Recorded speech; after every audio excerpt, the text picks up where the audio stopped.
Hello and welcome to the My Thing Your Thing Halloween Spooktacular. Hi, my name's Hannah. I'm Donovan. And this is the third, fourth? Depends on how you count. Yeah, sure. Of our Halloween episode. Yay! Where we talk about the things that ook us and spook us, give us the heebies and the jeebies. And Hannah won't tell me anything about this. I gave you a quick overview. So it is my turn. This is one of my things. And I'm going to say off the top, it's been a long time since I was scared actually watching a movie. A lot of the times when I'm watching a scary movie, it's fun and sometimes a little bit silly. Yeah. And then the fear comes later when my brain has had time to like chew on the premise and then like just kind of regurgitate the most terrifying bits to like really spike my cortisol and adrenaline. Yeah, the scariest thing about watching a horror movie is not when you're watching it, it's at 3 a.m. afterwards when you're like yeah, when you're alone and you have to turn the light off before you leave a room and you're like, there's a ghost here. One of the first times that I really felt afraid watching a movie was when I was watching this movie that we're going to be talking about tonight. It's a Korean movie, so the English translation of the title is White, and then it's either The Melody of Death or The Melody of the Curse. It kind of has, like, both names. Okay. I wonder what I'm going to title the episode. We'll find out later. Every time I think about it, I think White, The Melody of Death. But yeah. And I remember watching this movie sometime in like the latter half of the 2010s. Sure. And like being scared. Like I was alone in my room in I was renting a room in someone else's house because I was trying to like go to college still, and you know I wasn't with any of my family. I was in sort of a strange location, and I was like, I'm gonna watch a scary movie, and I did, and the lights were off, and there was a point where I was like, I don't have to be here. I can turn the movie off. I'm an adult. I can leave anytime I want. Yeah. And it really scared me quite a lot. And I'm wondering if I think I know what scene it was that scared me so much, but I'm wondering if like watching it this time I'm going to be like, oh, there it is. And I don't think that I'll be the same amount scared, but I do think I'm going to be a little ooked and spooked out. Well, I'm excited. I don't know anything about this movie at all, aside from that. I think you mentioned that it's Korean. That's really it. So this is a South Korean movie that came out in 2011, and it's kind of a scathing indictment of the K-pop industry. Yeah, fair. Hey, fair. I'm gonna give spoiler free because we're going to then be watching this movie and talking about a lot of it. Spoilers after the movie. Yeah, the very basic premise is that there is this K-pop group called the Pink Dolls, and like they have already debuted and they didn't get quite as much hype as like their record company wanted, and they're kind of like on a bit of a decline. Sure. But they never really hit, and so they're all scared that they're going to essentially like fade away without ever having like actually gotten anything. Yeah, boy, I know how that goes. And then they find this videotape of a song that was recorded by a previous idol group, but the song never got released. And they're like, oh, this song is so good, we're going to basically rebrand and like make this song our whole identity now. Sure. And then ghost shit happens. Hell yeah. So it's kind of got The Ring vibe. Yeah, there's a bit of a Ring vibe. There is some like analog horror kind of stuff because it's a VHS tape that they have. Hell yes. There are other aspects of horror in this movie from what I remember. There are some bits of this horror movie that come from other genres, like possession movies or zombie movies. And there's even a bit that's kind of Final Destination-y, which is a film series I love, and Donovan is deeply confused by. There's probably going to be a future episode about Final Destination. Maybe next Halloween. How many of them shits are there? There are 5, but there are 3 good ones. We might have to just watch Final Destination for Halloween next year, which I'm not looking forward to, but also, like, I can see how happy it makes Hannah. I mean, we can watch, like, 1 and 5. Like, 3 is good, but we can kind of skip 3. Because, like, 1 in 5 gives... Like, if you know that there's other nonsense that happens in the middle, like, 1 in 5 kind of does, like, the whole loop. Anyway. Yeah, this isn't about Final Destination. So, there's a lot in this movie that was, like, very pointedly about how bad the K-pop idol industry is. Yeah. And, like, how exploitative it is. And, like... From what I understand, I, as a person who is not hugely into K-pop, I understand that it is, in some respects, only gotten worse.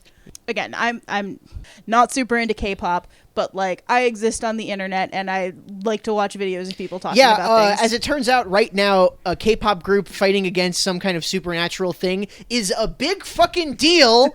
I don't know if you've looked outside recently. Or but listened to a small child singing a song. Yeah, or looked at I think I read the for this Halloween season, because this is the middle of October when we're recording this. Yeah. Like, 5 of the top 6 like most popular costumes are from K-pop Demon Hunters, and then like 2 of the next 5 are also from K-pop Demon Hunters. So 7 of the top 10, which I didn't even know there were 7 characters in that fucking thing. Donovan. I mean, yes, obviously there are. But it's 2 K-pop idol groups. There are some idol groups that have like 20-some members.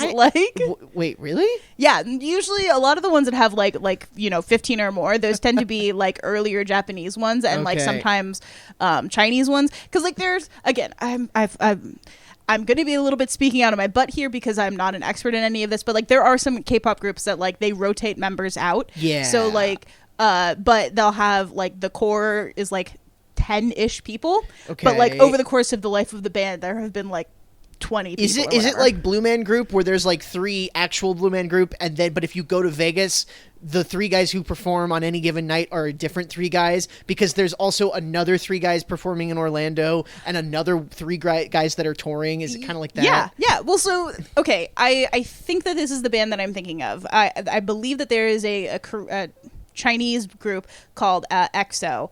I might be wrong about this. If I'm wrong about this, I'm very sorry. Yeah, Hannah, we'll just cut it if you're wrong. But there is a group, unless it's really funny that you're wrong. Fair.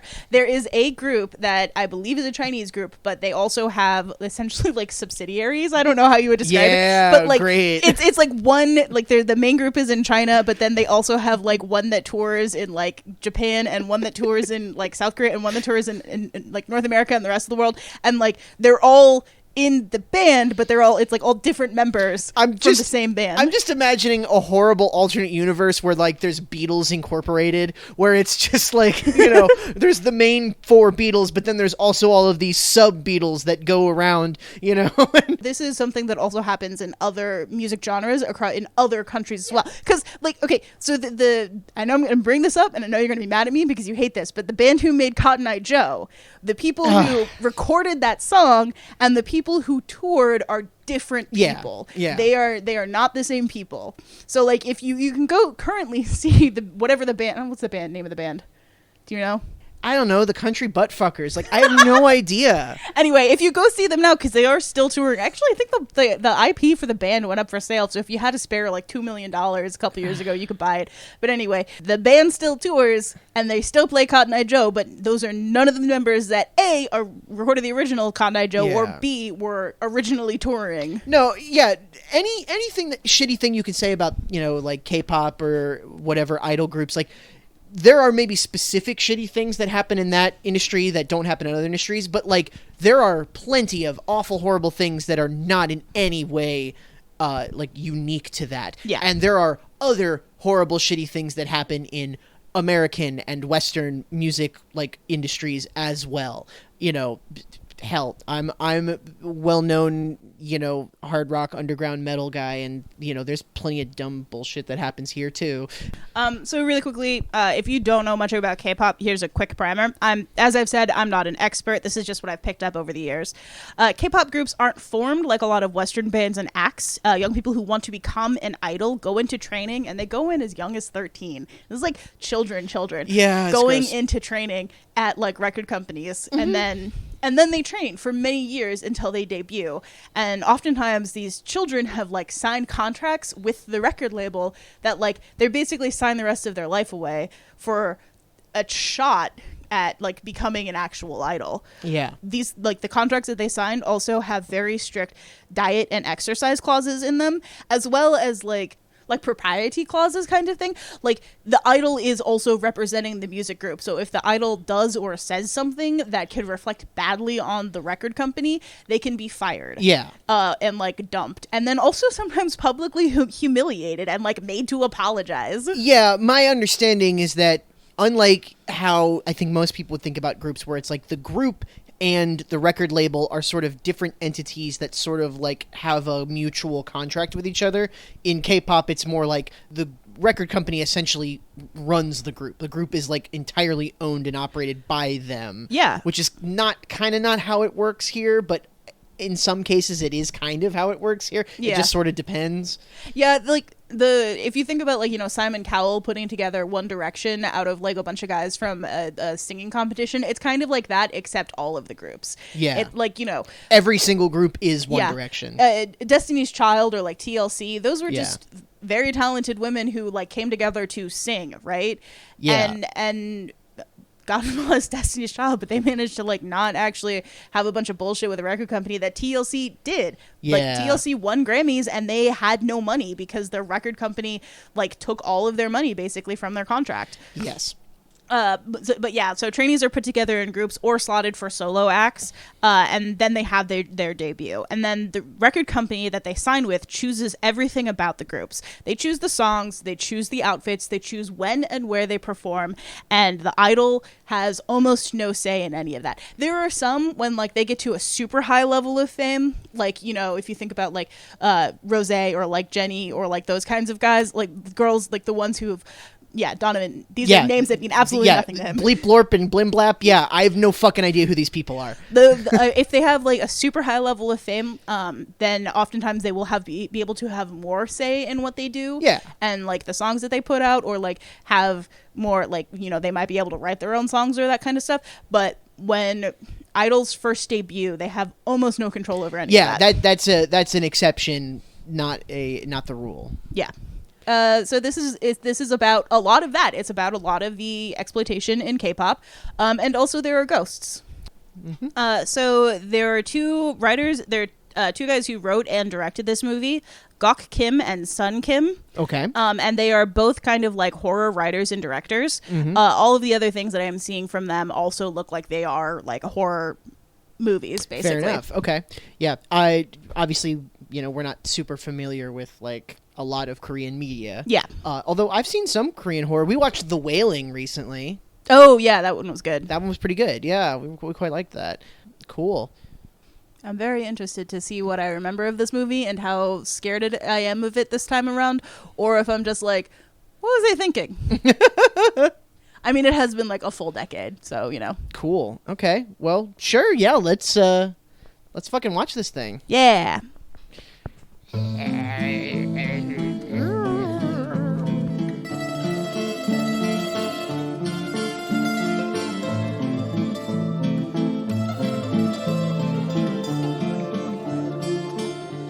We're back. Yeah, we're back.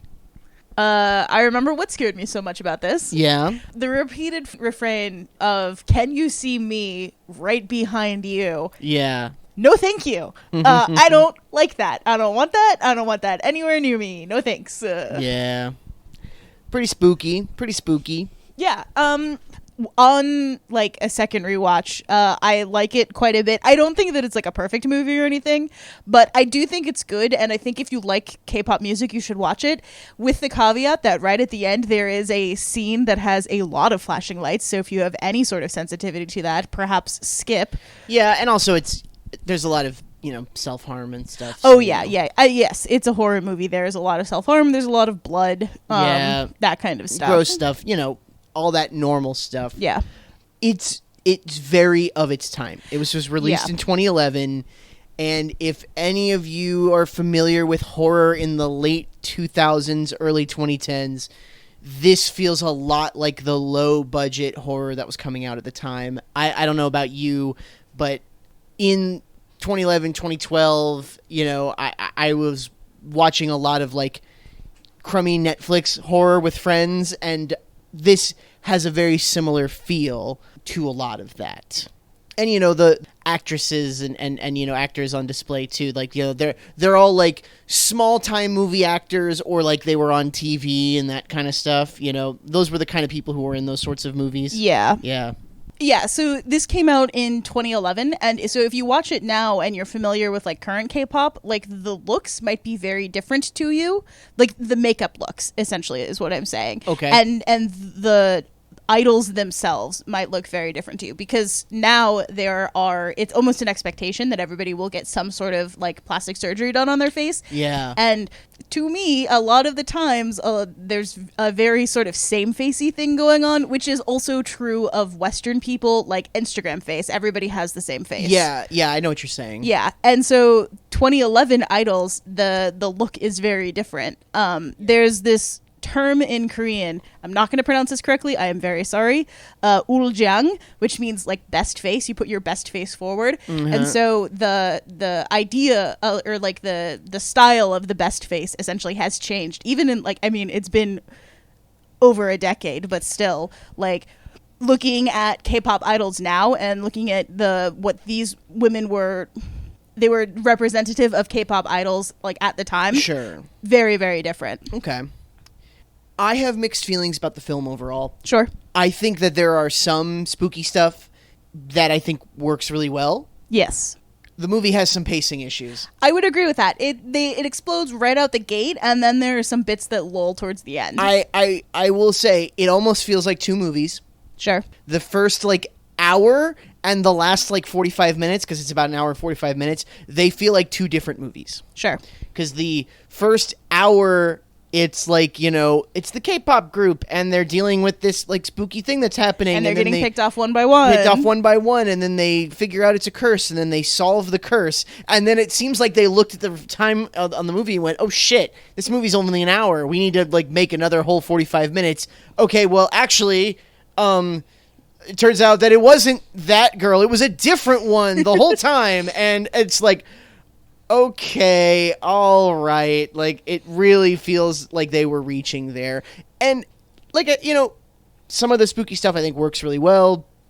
A lot of the ghost is in the background. Yeah. I always like that kind of stuff, that works pretty good. There are a lot of really effective shots of all of a sudden you just realize that there is a face in the background back there. Yeah. And that's one of my favorite things about Mike Flanagan stuff is that there's almost always just a face back there somewhere. Yeah, that was the whole, I remember, not to go on a Mike Flanagan tangent because we could talk about Mike Flanagan all day, and one day we probably will. That whole thing that got me into Haunting of Hill House was people were just like, dude, just watch the show, there's just ghosts in the background. And I was like, wait, just in the background of a bunch of scenes? They're like, yeah, there's just ghosts back there. Yeah. And I was like, oh shit, that sounds cool, I want to watch that. Which I was way into. Yeah, this movie does a lot of that kind of stuff. You talk a lot about planting and payoff. The movie does a pretty good job with planting and payoff. It really does. Everything's a callback to something earlier. Which is one of the things that, I kind of disagree with you about it being two different movies. I think that they built the framework for the twist at the end, for the reveal, pretty well throughout. Especially, again, with the repeated refrain of "Can you see me?" right behind you. Sure, yeah. I'm not actually saying that that's what they did. Yeah. It just feels kind of like that. Sure. And like I mentioned when we were watching it, we got to a little over an hour. We got to the point where she's in the temple and she's doing the prayer or whatever. And I'm like, there's 45 minutes left in this movie. It feels wrapped up. It feels like we're done here. And then a thing that happens in movies a lot, and I hate it as a trope.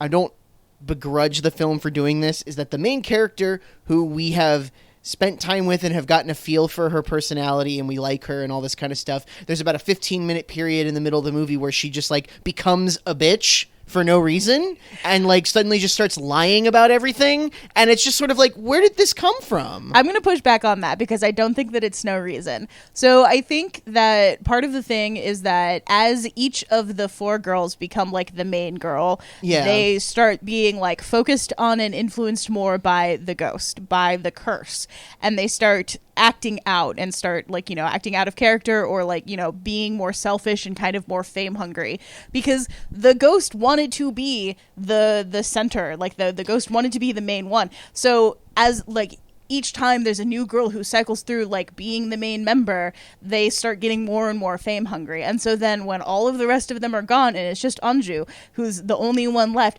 then like she starts exhibiting the same behaviors of being more and more like falling into the K-pop machine and like wanting more fame and wanting more like people to pay attention to her. I don't necessarily disagree with that, but like it just, the other characters we see the hunger, they want to be the main, they want to be the center, and we see that early on, and then like it just kind of goes further when they're sort of like being influenced by the ghost. With her, it doesn't seem like she's really that interested in it. Like she just wants this group to be successful. She just wants to do a good job. And then suddenly she's just like, oh, actually, no, I'm not a backup dancer. That person, she's not my friend. It's just like, why is she lying about this? It doesn't, because it doesn't make her any less the main or any less the center of attention if she just says those things. It feels out of nowhere that she would just act like out of character. And then 10 minutes later, she goes back to being normal. And I don't know. I get why they did it. I just don't particularly like that part. But Donovan, it's the ghost. Like, no. Okay, hang on. Stick with me here. So part of the horror of this kind of thing is that she is acting out of character. Absolutely, you're correct. That is not how she has been shown to be this whole time. But she is now being influenced by, she is infected by this ghost. She's been infected by this song. She is under the curse now. And that's one of the horror things to me. Like I say, I simply would not watch the cursed tapes, but part of the thing of this sort of thing is that the ghost has got you and it's going to make you act different to who you are. You are compelled to do that. I don't think it was that clear. I really don't. The influence that the ghost has is vague, and like, you know, also is that the influence of the first girl that died? We haven't gotten to the plot yet, but is the first girl that died, or is it the influence of the cleaner girl who became the main girl? That's a little confusing to me. Why are you calling her a cleaner girl? She's a backup dancer. I thought she was... They called her cleaner girl because they made her drink bleach.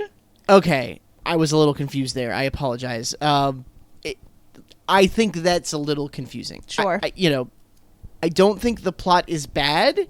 I just think that there's a lot of like moments that are set up for there to be like a shocking reveal sort of thing, and that if you actually like kind of zoom out, it doesn't really hang together. You know, it's just like, oh, there's somebody in the background, and if we reverse the music, oh my god, and it's just like, but if you actually like think about what they're saying, it doesn't make any sense. You're just sort of like, so wait, hang on. So the girl, she wrote the song, but then it was a curse. It's like, it's kind of, I don't really feel like it works out well. She is the curse. Who is the curse? Okay. Let's actually let's do the explain. Plot. Yeah, let's go through the plot. Let's explain this movie. Yeah. So it starts out with this K-pop group, the Pink Dolls, and they are on some sort of competition show where two groups sing a song, and then like they basically get voted on who did a better job. Yeah. And it's them versus this other band called Pure, which was actually played by a real K-pop idol group called After School. Yeah. But in the movie, the group is called Pure. Pure. And so like Pure is a little bit more of like a typical K-pop group. They've got like, this is kind of the thing that is difficult for K-pop idols to do, because there's a thin line between like just sexy enough and too sexy, and just girly enough and too girly. And so they have to, like, a lot of the times they have to walk this very careful line and like not go too far on the other side. So Pure is doing that. They're like, you know, they're sexy, but they're not too sexy. However, Pink Dolls, they are very girly, very cutesy, and the audience is just not having any of it. Also, their dancing is sloppy. Yeah. Like, you can tell that they're not putting their whole ass into it. They're not like hanging together very well. Yeah. So and the song isn't as good. The song is not as good. Yeah. So Pure wins whatever this competition is, and the Pink Dolls, like, they've lost again. They have been working on trying to debut for a while, and they are just simply not getting the numbers that the record company wants. Yeah. And so the members of this there is Anju, Jenny, Arang, and Shinji. So Anju is like, she's kind of like the leader, but just because she's the oldest one, and she had previously been a backup dancer for another person. Yeah. And then there's Jenny, who is the lead singer, but she's a little bit insecure about hitting those high notes. Arang, which is like she's the visual singer one, but she's like the cute face of the group. Sure. Yeah. And then Shinji, who is the rapper and the dancer. And she gets in the Evangelion. Yeah. And so that was a very funny joke. Laugh, damn you. So they, like, after this bad showing at this competition thing, they get moved to a new studio, which is, it's basically like they are living in this place that is also where they're recording and also where they're practicing dance, which is a kind of a thing that happens a lot with like K-pop idols. Honestly, kind of goals, you know. Like my best friend who plays guitar in my band, he and I have talked a bunch about wanting to buy the building that we practice in and then turn it into a studio, and then also like turn rooms into like bedrooms and live there. We would love to do something like that. Yeah, but that's because you want to do that of your own free will. You're not being forced to practice like 18 hours a day. Yes. And also survive on like 500 calories. Oh. I don't think I could. 500 calories, I would die tomorrow. Yeah. Okay, it's probably more like 800 calories, but like still, that it's a lot of the times the diets are like, you know, just barely a step above starvation. Yeah, no shit. But anyway, they move into this new studio, and as the main girl, Anju, is exploring, she finds a VHS tape. Yep. This was 2011. Behind a spooky like mirror that like turns. You know? In the dance studio, there's a wall of mirrors, and the mirrors turn, presumably so that you can like catch yourself from more than one angle as you're like practicing your dance. Yeah. But there's also like storage space back there, and she finds a bunch of VHS tapes, including one that says "White," and which she decides to watch, and there is a very catchy song on there. And so they decide that they're going to use this song. Well, their manager decides that they're going to use this song as the next song that they're going to put out. Yeah. And there's like this bit where she's like, oh, like no one else has ownership over this song because it never actually like hit the charts or anything, so like it doesn't matter if we steal it. I don't know how Korean copyright law for songs works, but I don't think that's how it works. You can't just claim a song just because we just found the song, so we're just going to pretend it's ours. Like, I don't think it works that way. I don't know. But they perform the song one time, and they have a whole new look also. They are more in with like mainstream K-pop stuff, where they're all like, instead of wearing the super pastel frilly clothes that like were very like cutesy and little girly, they're now like edgy and sexy, and they're all wearing black. They're all wearing black, and their hair is done in a certain way, and they're kind of, you know, not quite goth, but kind of like pushing that way. Yeah. And, you know, and they do the song, and it's really popular, and all the fans are really into it. And there seems to be something about this song that is almost a little bit infectious. Like, the first time that Anju hears it, she, like, is immediately, like, very entranced by this song, as is the manager. The manager hears, like, 3 notes of it and was like, what's that? What's that over there? We could use that. Let's do this song. And then, like, when they're the first time that they perform, the audience is immediately like, oh, the pink dolls, nobody cares about them, nobody likes them, why are they here, that's so lame. And then like before the verse even comes in, they're all like, this is the best song ever. Yeah. So like the song itself is infectious. Yeah, sure. And you know, it's a bop. It is. I actually really like the song. After I saw this movie the first time, I found it on YouTube, and I ripped the YouTube audio, and I had it on an old iPod. Listen to it all the time. And that's the most 2011 thing you've ever said. I know. But, like, you know, they start getting more and more popular, and as they do, there becomes this internal power struggle of who gets to be, like, the main girl. Yeah. Or, like, be in the center, like, wear the white wig. It all kind of goes together. Yep. And so they kind of go through each of these girls, like, you know, first it's going to be the one who's the lead vocalist, and then it's going to be the one who's got the pretty face, and then it's going to be the dancer, and then it's Anju because she's the only one left. Yeah. And every time one of the girls becomes one of the main girls, they start going a little bit crazy. and they start seeing things, hallucinating, and then eventually like some sort of terrible catastrophe happens and they're in the hospital. And the terrible catastrophe that happens is always somehow related to like something that they do or something that they said. Yeah. You know, like the one girl, she can't hit the high notes, but then she's in the studio hitting the high notes, and she like gets strangled. to death. She's being strangled by a microphone And then cord. the pretty one, you know, she got like surgery to like get her eyes fixed, and she's been like messing with her eyes the whole time, and now her like eyes are bleeding and it's horrible and everything. Yeah. And then with the dancer, she talks about how like, you know, she thinks about when she's dancing all of the fans like crushing her body, and you know, and then she gets crushed to death because she got you know, ambushed by fans. It's a whole thing. Yeah. Again, the plans and payoff, and you know, it works thematically. Like there's a lot of like horror movie like foreshadowing. You know, oh, you say the spooky thing, and then that happens later. Yeah. Yeah. And also, there's a lot of Bleach that you see on screen. Yeah.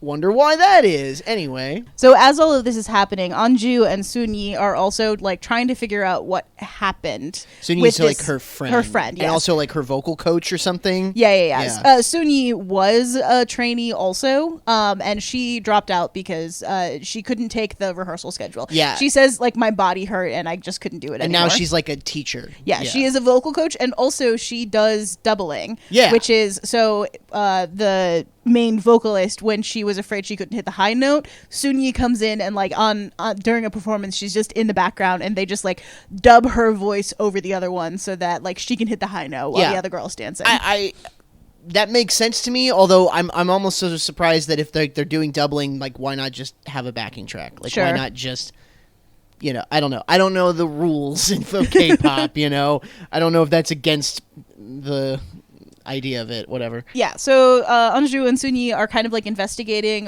where like the origins of this song. Yeah. And there keeps being weird things posted on their like fan site of each time something bad happens to one of the girls. Before that happens, there's like a clip posted of them. Yeah. And so they keep like looking at these clips and the sound clips and like the VHS tape that they have of the performance, and they're trying to figure out where this came from, who this person was.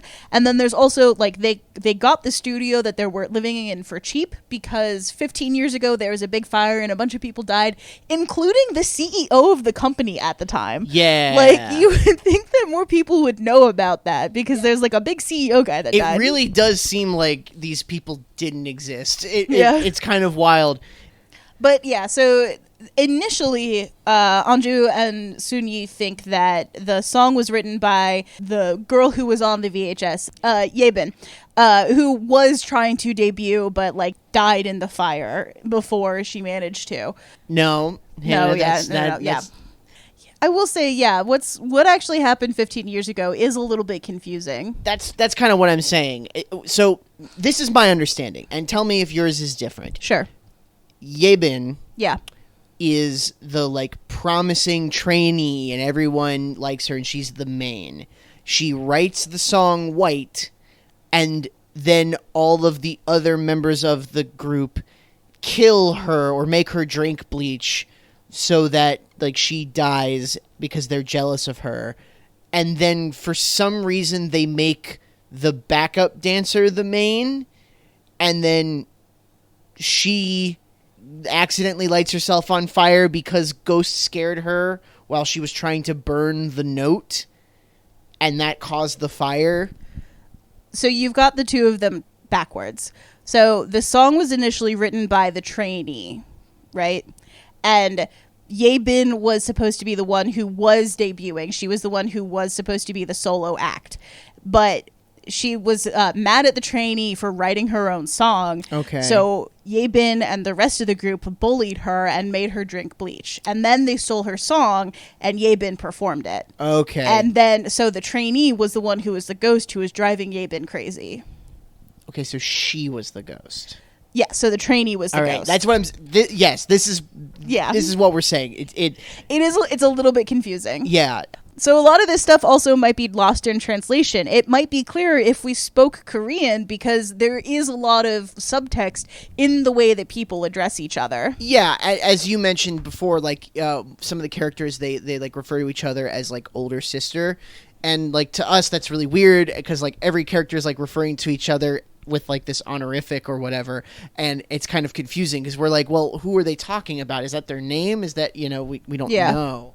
Basically all of the girls end up in the hospital for some reason or another. Anju is the one who like eventually like makes it. She's gonna go out and debut as like a solo act, and the name of the act is White, and also the name of the song is White. And Black Sabbath on the album Black Sabbath by the band Black Sabbath. Yeah. And she kind of falls into the whole, like, the trappings of the K-pop fame machine, essentially. Yeah.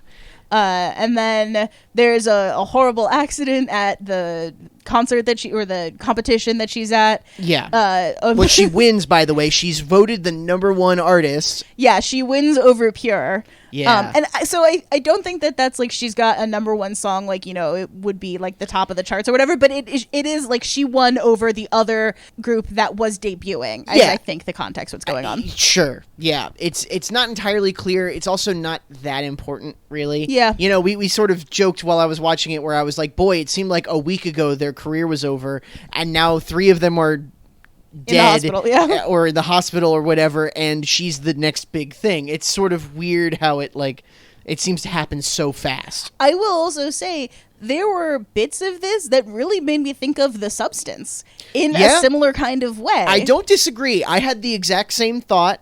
I thought of The Substance. You mentioned Final Destination. I definitely got some Final Destination vibes from this. A lot of, like, you know, the ways that the characters die are very contrived and sort of fit like a pattern, you know, which is a very Final Destination kind of thing. When like all of the fan mobs felt very zombie-like to me, of they're just like, you know, screaming and grabbing and trying to get pieces of these people, because they're like a product and not actually a person to them. I love the scene where like the fans are mobbing them and they're like, ugh, stupid brats, and I'm like, you wanted this. Like, you wanted to be an idol, you know this is what it is, right? Like, I always think it's funny when, you know, like, I'm not saying that people can't have privacy if they're a public figure, but like, I always find it interesting when people get really famous and then they're like, oh God, I hate being famous. It's just like, then why did you do it? Yeah. Like, what, you didn't, no one forced you. You wanted to be a pop star or a famous actor. Like, that's part of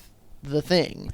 Yeah, it's like being the drummer in Coldplay. Like, you're massively famous and you have a bunch of money, but like, you're the drummer in Coldplay. Does anybody know what you look like? You can go to the shops. Look, everyone wants to be Tony Hawk. Yeah, everybody wants to be Tony Hawk. Everyone wants to be Tony Hawk, where you're like the face of an entire sport and genre of like video game, and everyone just associates skateboarding with Tony Hawk, but then nobody knows what he looks like. I wonder what Tony Hawk's doing right now. This, yeah. You know, that's just how it be. Yeah. Anju also gets consumed by the fame machine, and she is, spoilers, also killed. Yeah. Nobody makes it out of this alive. She is trampled by her fans. To death. Which, you know, is kind of planted earlier. Yeah. You know, and then the final scene, this is another spoiler, but this is a classic. This was such a thing at the time with horror movies where you had to have an ending that sort of like set up like a last minute spooky cliffhanger thing, where you have Sunyi, and she goes to the karaoke bar that she and Anju went to earlier, and then she's like gonna burn the note and burn the CD and everything, and she has like a quiet moment, and then she starts to burn it in the middle of the Korean, and then like the fire alarm goes off, which makes sense right in the middle of the karaoke bar, but then the screen of the karaoke bar says, "You've chosen to sing White," and she goes like, "Oh!" And it's just black. like, it's like, come the fuck on. Like, it was look, I think there are some really good scares. The creepier, like, in the background scares, or like where you see a face, or when like the one character's dancing and the mirrors don't quite line up. That shit's very creepy. Some of the scares are very telegraphed. Yeah. Some of them are like, okay, we know what's about. Yep, okay, there it is, you know. The mirror scene was the scene that when I was watching this before by myself, I was like, I can turn this off. I don't have to be here right now.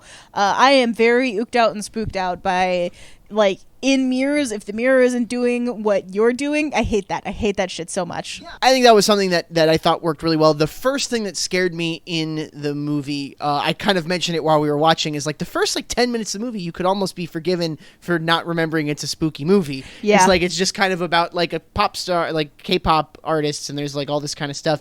And then you get to the scene where she's doing I think, what is it, the makeup in the back room, and then she goes through and like there's nobody there. And I'm like, oh, right, it's a horror movie. There's like a creepy, spooky thing. And, there's the scene where she, like, the one girl is in front of the mirror and she sees somebody walking behind her and she's like, oh, it's you. And then has a whole conversation with who she thinks is Anjun. Yeah. And then she looks over and there's no one there. There's no one there. Like, that's a good spooky scene. I like how that one works pretty well. Yeah, so there's a couple of scenes where they're doing, like, Pro Tools like editing with the video, with the music and the video and stuff, and like the distortion and the playing it backwards and the spooky voices, like that is kind of cool. Yeah, which I can imagine made a lot of sense for 2011 of like oh, you can turn this around and you can slow it down and you can edit it together and it sounds like this. It's very of the time. They kept going back to like a face with just like a big hole in the middle as like an image, which was very, very freaky. I did really like that. There were definitely some effective scares in this, but then there were also some not so effective ones. Which, sure. It happens. One other thing I want to talk about is that there is a bit where Anju has to go talk to basically the CEO of the record company. And there have been things like hints earlier in the movie of the other idols telling her, like, why don't you go talk to your sponsor and get us some more money?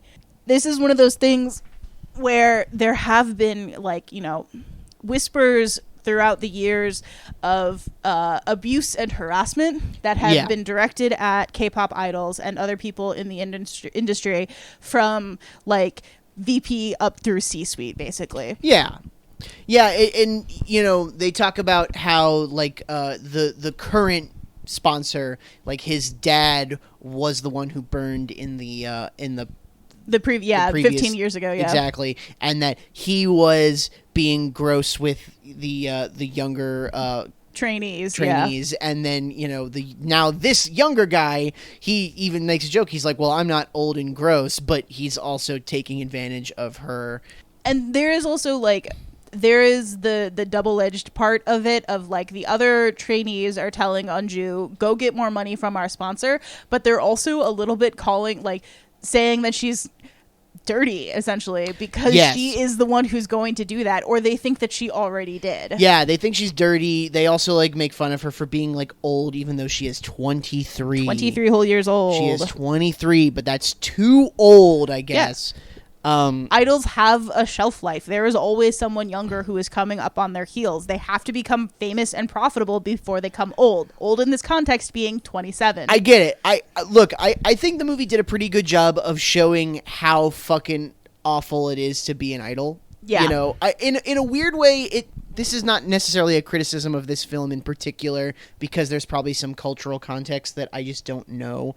But like, it doesn't do a very good job of telling me why someone would want to be an idol, because it seems like you have no control over your life, you don't make any money, and people are trying to kill you all the time. Like, hey, like at least, with like rock star movies where it's just like, oh, well, the fame's gonna kill you. Yeah, but at least you get to like do drugs and like bang groupies. Like there's like fun parts of it too. It doesn't seem like they ever have any fun. I will say I agree with that. That like there now there does seem to be like glamorous parts of being a K-pop idol, because like you get to like travel to exotic locales and wear fancy makeup, and you're like constantly being like doing brand deals, so you've got like cool stuff to use or whatever. Like you will make money maybe if you make it, but also like before you get there, it is grueling. So there have been times where there have been K-pop groups that they don't have access to any of the money that they have make until like years after they have debuted. And there are some also that like while they're in like training, they are incurring fees that they then have to pay back to the record company. So like they have to work for years before they even break even, essentially. Yeah, no, that's the gross thing. And again, there is exploitation across the music industry. Like, let's not pretend that the Western singers and bands aren't also exploited. There are a lot of Western acts that have spoken out about damaging contracts, and everyone from Britney Spears to the Backstreet Boys to Little Richard and Megan Thee Stallion. Megan Thee Stallion recently had to sue her record company to get out of an exploitative contract. I totally understand. It's bad for everybody. There's a specific flavor in K-pop idolship, and I don't know if it's in other types. I just don't know, but it seems very human trafficking to me. That's the other thing, is that like one of the things that really scares me about this movie is I don't like the idea of humans as consumable products. And that is a pretty big thing when it comes to K-pop, is that you have, you know, these girls and boys, frankly, like work for years learning this, like singing and dancing and all this kind of stuff for like a shot at making it big, but then they're just like packaged essentially to be sold to the public. And then now also with all sorts of like social media stuff and like all of the appearances that these kids do, where they're like constantly doing like meet and greets and like they're live streaming stuff, and they've got like Instagram and TikTok and Douyin accounts and like all that kind of stuff. Like there's another level of connection that people feel, and there's another level of like the parasocial aspect of it. And so in this movie, the Pink Dolls were famous for like week, and they had fans who were literally trying to like rip their hair out so that they could have a piece of them. Ugh, I hate that. It grosses me out and it spooks me out a lot. I don't like it. It's scary. Yeah. No, I understand completely. Should we talk just briefly about the folks who were in the movie? You know, specifically the main actresses, you know? So the main character, Anju, was played by Aham An-jung. I'm very sorry. I don't speak Korean. I'm going to be messing these pronunciations up. I'm sorry. Yeah. But she has had a pretty long career. She has been an actress and a singer for quite a long time. Yeah. Just looking at it, you know, she was in like she was like won like a singing competition when she was like a child. Yeah. And then she was in a girl group. And then she was in a subgroup of a girl group. Yep. Which you mentioned earlier, which is hysterical to me. That the idea of that is very weird. She seems like an interesting person, though. She's done a lot in her career. And she's your age, Hannah. Yeah, she is 36 years old. Yep. Which is pretty amazing to me. But, you know, I wanted to mention the thing that I mentioned to you is that in 2020 she was Cosette in a run of Les Miserables in Korea. Yeah. Which is very cool to me. I think that's neat. That's rad.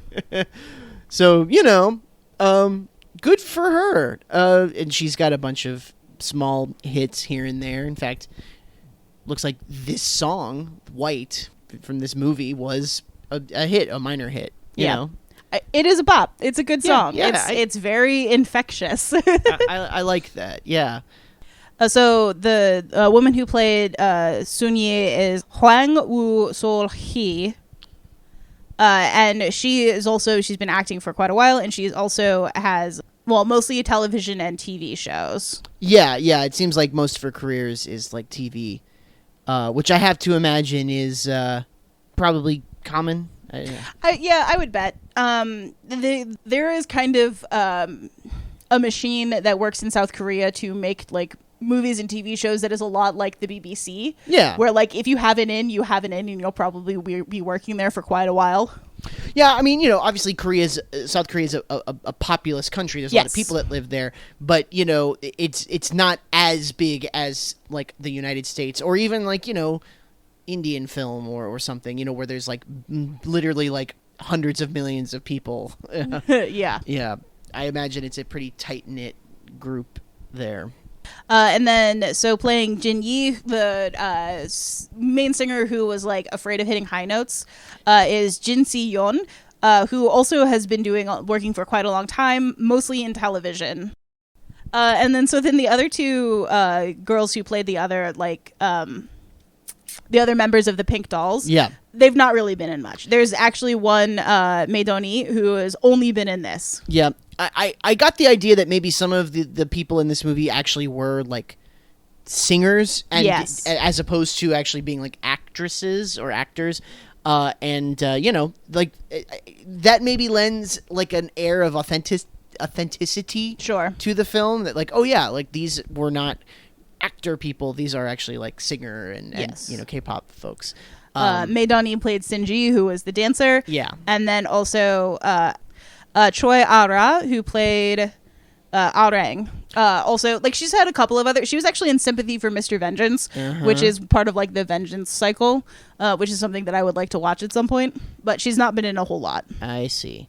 And then, yeah, you mentioned that After School is is Pure, the band, which has 4 spin-off groups according to their Wikipedia.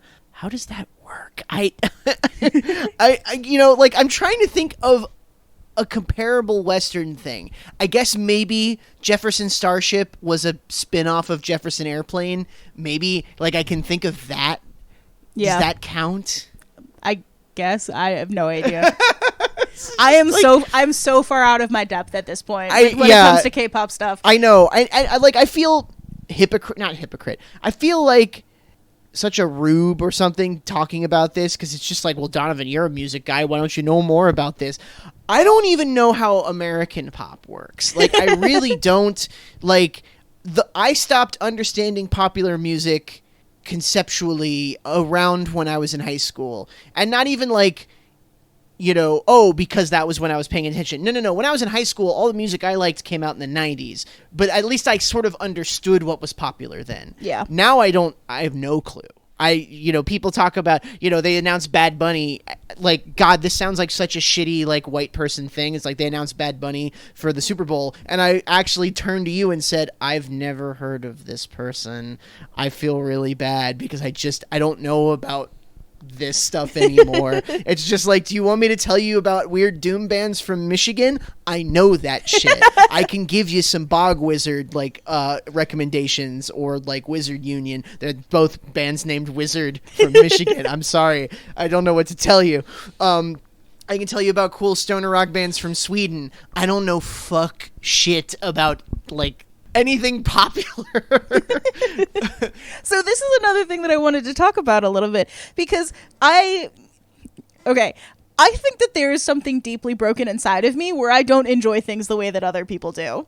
Because, like, I'll listen to a song and I'll be like, hey, that's a great song, and I'll keep listening to it, and I am not at all compelled to learn anything about the person who is singing it at all. I'll just keep listening to that song because I like the song. But, like, when it comes to K-pop, there's all sorts of stuff with, like, you know, you follow the band, and then you have, like, a bias towards one person in the group, and then, like, maybe they do their own solo work, or, like, you find out that they used to be a backup singer for another group, and so you listen to that one, and there becomes, like, this whole web thing, and like you buy the trading cards of them, because there's face cards, there's picture cards, and like there's merch, and there are dances that you can learn, and there's like chants and calls and all that kind of stuff, and I don't know any of that, and that scares me. It's a whole world that I don't understand, and what I don't understand is scary, but if you're into it, God bless, I'm so happy for you. I just want you to be happy. I think I mentioned while we were watching it that fundamentally what I don't understand about the K-pop thing, and I don't think this is just the K-pop thing, but like, as you mentioned, it's like, you know, oh yeah, the record company puts the group together and chooses what songs they do and chooses the dances and chooses. To me, I'm just like, I don't understand how you could be excited about music that isn't being created by an artist. Like, I don't know, like, to me, like, when I listen to a band and I listen to a song, I'm thinking, yeah, this is a creative work by an artist or a group of artists who are working together to like make something, and like I can identify with it. And the idea that if like my favorite band, actually they didn't write that song, someone else wrote that song, and they didn't even choose to play that song, someone made them play that song, and then how they look is totally chosen by some, like, that would just completely destroy my interest. I would not care. This is kind of God, I hate to invoke this, but this is kind of like the AI thing, where people are like, well, if it looks fine or it sounds cool, like, who cares if it's AI? And I'm like, you don't understand. If it's not a person making it, I don't care. Like, art is about human expression. I don't give a fuck if a robot can write a song. I don't care about the experience of a robot. I just don't. And it's not a robot anyway. It's just a fucking language model. It's just pumping out shit that it thinks we like because it doesn't know. Sorry, getting way off sidetrack. That is kind of a thing that I find scary about this movie, is that, like, this is not a song that any of these girls had any personal connection to. It's a song that literally fell out of a wall, and then their manager was like, well, we're doing that. And you have to. Maybe I'm just a fucking, like, punk rock weirdo, but, like, if I found a tape in the wall from a band that no one's ever heard of and the song slapped, like, that would be all I would ever talk about for the rest of my life. I would be like, yeah, this song is by a band, everyone died. Like, nobody knows what happened to it. I didn't write this song. That would be amazing. Like, I would... This is a thing that I have not brought to you yet, but, like, I'm going to have to ask you for help with this sooner or later. Might be a tangent. You could totally cut this from the podcast. No, we're on a streak right now. Let's go. Yeah, we're 8 tangents deep already. Yeah. I was a huge Veronica Mars fan when it first came out. Sure, right? yeah. And one of the great things about the Veronica Mars, the original run, is that it had really good music. It did have really good music. Yeah. Fucking good music. Yeah. And so there was a while ago where, like, my older sister had a CD that our cousin burned for us that had, like, all of the music from, like, the first 2 seasons in it. Yeah.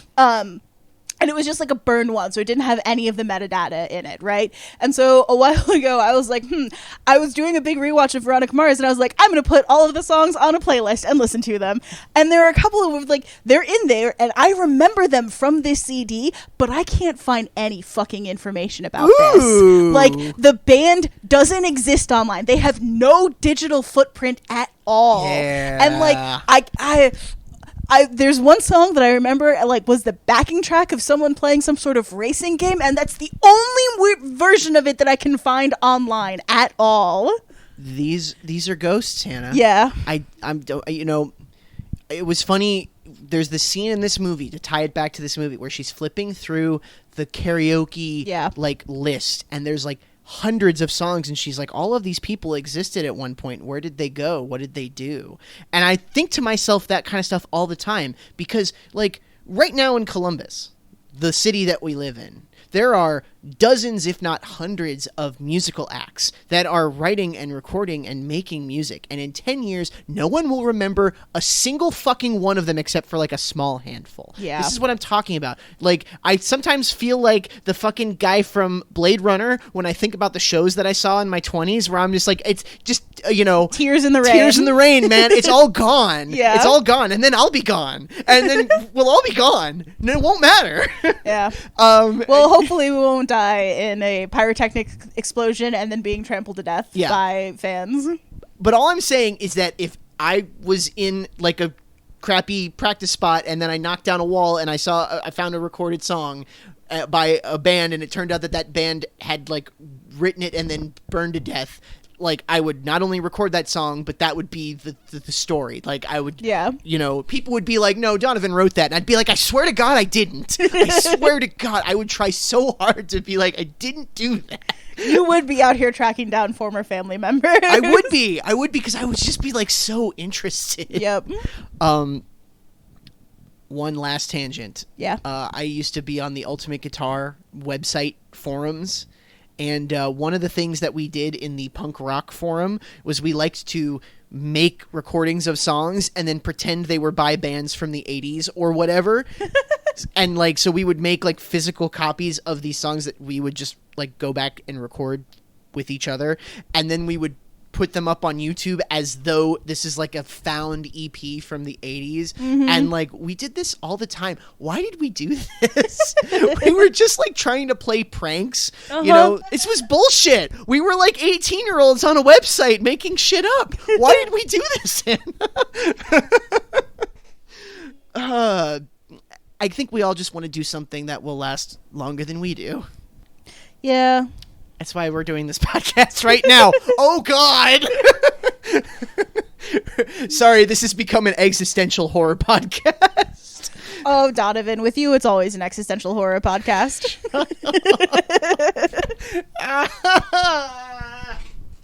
How dare you? How dare you? God, to be loved is to be seen, and Hannah sees me so fucking clearly. Holy shit. You are under my eye. Okay, all right, we gotta end. We gotta stop this. White, Melody of Death. Pretty cool. I would recommend watching it again unless you have epilepsy. That last scene, it's a lot of flashing. Yeah. It is a solid 5 minutes of flashing Yeah. lights. It's currently free to watch on Tubi. Do it. Yeah, watch it. I give it a thumbs up. You know, it's not my favorite movie ever, but I enjoyed it. And I'm glad I watched it with Hannah, the woman I love more than anything else in the world. Oh, I love you so much too. Hey. All right. Well, next week we got one more horror, one last movie, and then that's gonna be it for Halloween, y'all. Yeah. I hope you're having a good October, and we will see you again soon. Woo-hoo.